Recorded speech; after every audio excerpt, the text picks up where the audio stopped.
Tita? Ano yan? Pwede po magtanong? Hindi ko pinaliligawan ang apo ko. Nay naman eh. Bakit? Gusto mo magpaligaw? Hindi naman po yun ang itatanong ko. Ano?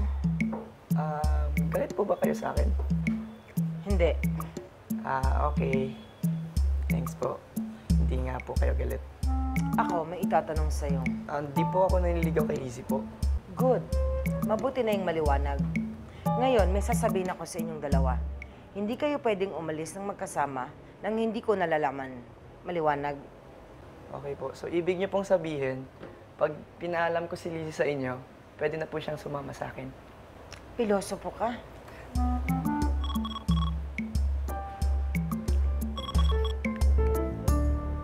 Hello?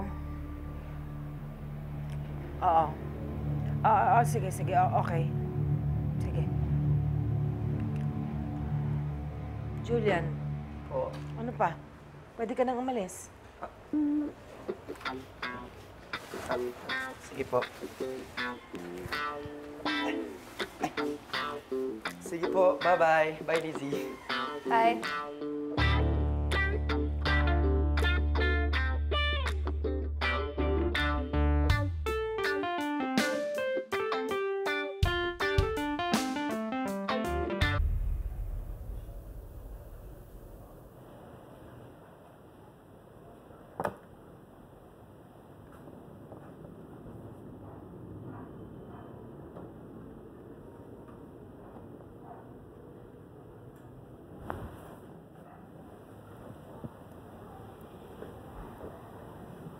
Nay, sorry na po ha.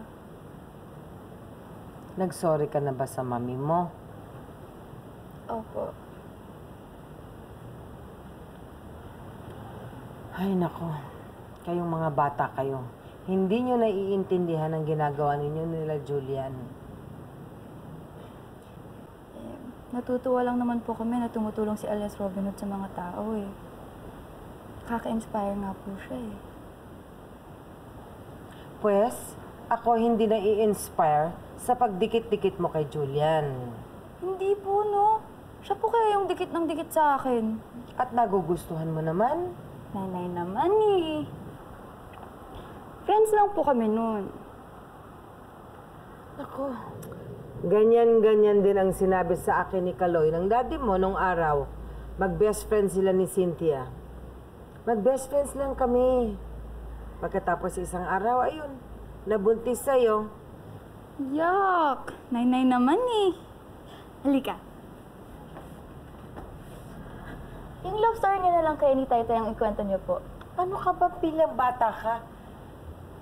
Bakit naman napunta sa taytay mo ang istoryahan? Sige na po. Alam ko naman miss niyo si Taytay. Sige na. Sige na po, Nay.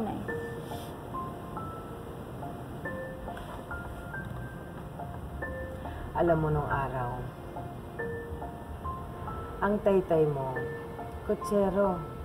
Yung may kalesa ba at kabayo? Apa. Yan ang kanyang minamaneho. Hindi pa siya jeepney driver. Sumakay ako minsan. Nagwala ang kabayong pinapatakbo niya. Nagsisigaw. Sabi ko, ibaba mo ako, mamamatay ako, ibaba mo na ako!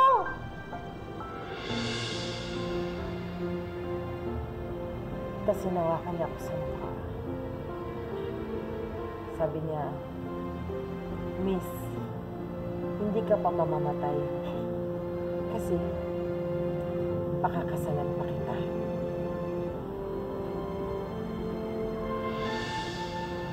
Ang sweet naman po ni Taytay noon. Ang ganda po ng love story niyo.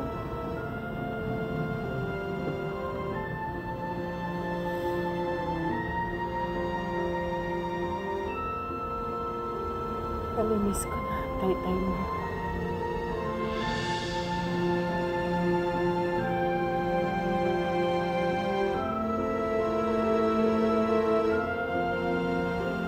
Miss ko na rin po si Taytay.